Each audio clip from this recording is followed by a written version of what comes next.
Hello दोस्तों, आपका मेरे चैनल में बहुत स्वागत है। आज हम सीखेंगे कि अपनी स्पीड हिंदी टाइपिंग और इंग्लिश टाइपिंग में कैसे इंक्रीज़ कर सकते हैं और कैसे बनाए रख सकते हैं। तो यहाँ पर मैं आपको 3 बातें बताने जा रहा हूँ जो मेरे हिसाब से बहुत बेसिक हैं, जो हर टाइपिंग करने वाले को आनी चाहिए। और ये बातें यदि आपको आएंगी तो आपकी स्पीड इंग्लिश में मेरे हिसाब से 45 वर्ड पर मिनट विथ एक्यूरेसी के साथ होगी, और हिंदी की बात करें तो हिंदी में आप आराम से 35 वर्ड पर मिनट कर पाएंगे इस ट्यूटोरियल के बाद। तो ट्यूटोरियल में आगे बढ़ने से पहले आप सबका मेरे चैनल पे एक बार फिर स्वागत है, और हम अपना ट्यूटोरियल स्टार्ट करने जा रहे हैं। तो सबसे पहली बात ये है कि हमें अपनी स्पीड बनाए रखने के लिए सबसे पहले कीबोर्ड की पूरी तरीके से जानकारी होनी आवश्यक है। मतलब हमारी जो उंगलियां रहती हैं वो कीबोर्ड पर किस प्रकार से प्लेस्ड होनी चाहिए, ये सबसे महत्वपूर्ण बात होती है टाइपिंग के लिए, चाहे हिंदी टाइपिंग हो चाहे इंग्लिश टाइपिंग हो। ये बात सबसे बेसिक है और सबसे इम्पॉर्टेंट है कि हमारी जो हाथ है वो कीबोर्ड पर किस प्रकार से प्लेस्ड है। यदि हमारा मतलब हमारे हैंड यदि सही ढंग से कीबोर्ड पर रखे हैं और हर की एक्सेसिबल है हमारी उंगलियों के द्वारा, तो हम ज़्यादा से ज़्यादा स्पीड में टाइपिंग कर सकते हैं। जैसे मैंने यहाँ पर एक इमेज इंसर्ट की हुई है जिसमें आप देख सकते हैं कि हमें अपनी हैंड को किस प्रकार से कीबोर्ड पर बनाए रखना चाहिए, जिससे कि हम अच्छी स्पीड और हर वर्ड और हर की को एक्सेस कर पाएंगे कीबोर्ड में। तो इस इमेज की लिंक मैंने अपने पोस्ट के साथ भी लिंक की हुई है, तो आप वहाँ से इसको डाउनलोड कर सकते हैं। अब दूसरी बात ये होती है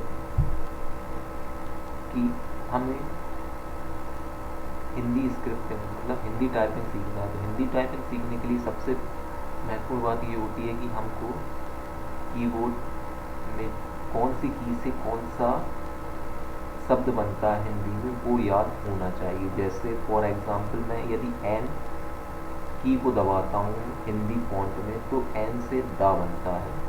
तो इस स्क्रिप्ट को याद रखने के लिए मैंने यहाँ पर एक लेआउट बनाया हुआ है जिसको आप देख सकते हैं कि कौन सी की से क्या बनता है। जैसे क्यू से एफ बनता है, यदि शिफ्ट के साथ यदि दबाएंगे तो क्यू से ये वाली मात्रा बनेगी। जैसे एम यदि स्मॉल लेटर की बात करें, यदि कैप्स लॉक ऑन नहीं होगा तो ई से एम बनेगा, और यदि कैप्स लॉक ऑन होगा तो आधा माँ बनता है।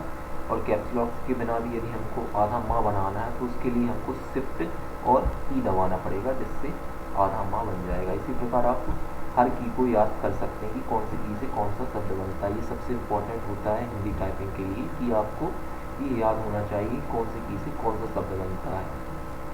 यदि आपको ये याद होगा तो आप हिंदी टाइपिंग में ज़्यादा से ज़्यादा स्पीड बनाए रख सकते हैं और ज़्यादा से ज़्यादा वर्डों को कवर कर सकते हैं, जिससे आपकी टाइपिंग स्पीड भी बढ़ेगी और कॉन्फिडेंस भी। अब इसके बाद तीसरी जो सबसे महत्वपूर्ण बात है कि आपको प्रैक्टिस बहुत ज़्यादा करनी पड़ेगी टाइपिंग के लिए। तो टाइपिंग की प्रैक्टिस करने के लिए यहाँ पे 2 रिसोर्सेज होते हैं। सबसे पहला रिसोर्स होता है ऑनलाइन टाइपिंग टेस्ट। तो आप ऑनलाइन जाएंगे तो आपको हज़ारों वेबसाइट मिलेगी जिन पे आपको ऑनलाइन टाइपिंग टेस्ट सीखने और प्रैक्टिस करने के चांस मिलेंगे। वहाँ पे आपको हिंदी टाइपिंग और इंग्लिश टाइपिंग दोनों टाइपिंग टेस्ट उपलब्ध रहेंगे।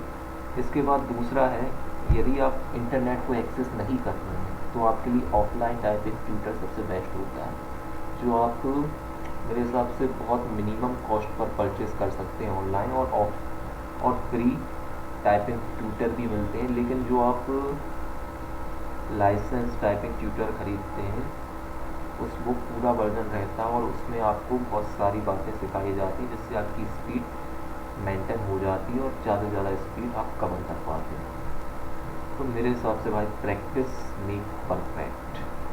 तो आप जितनी ज़्यादा से ज़्यादा प्रैक्टिस करेंगे आपकी टाइपिंग उतनी से ज़्यादा स्पीड बढ़ेगी और उतने से ज़्यादा सही वर्ड आपके आएंगे। तो मेरे इस वीडियो में मेरे हिसाब से आपको कोई प्रॉब्लम नहीं हुई होगी। वही मेरा मोस्टली पहला या दूसरा वीडियो है जो मैं अपने चैनल पर अपलोड करने वाला हूँ, तो हो सकता है कि मैंने कुछ गलतियाँ की हैं, तो प्लीज़ उन बातों को कमेंट सेक्शन में बताइए और कुछ प्रॉब्लम यदि आपको होती है तो उसके बारे में भी डिस्कस करते हैं। और आने वाले वीडियो में आपको टाइपिंग करके बताऊंगा कि टाइपिंग को कैसे किया जाता है और कैसे आप हिंदी में 35 से 40 वर्ड पर मिनट टाइप कर सकते हैं और इंग्लिश में 45 और 50 अब कैसे टाइप कर सकते हैं, क्योंकि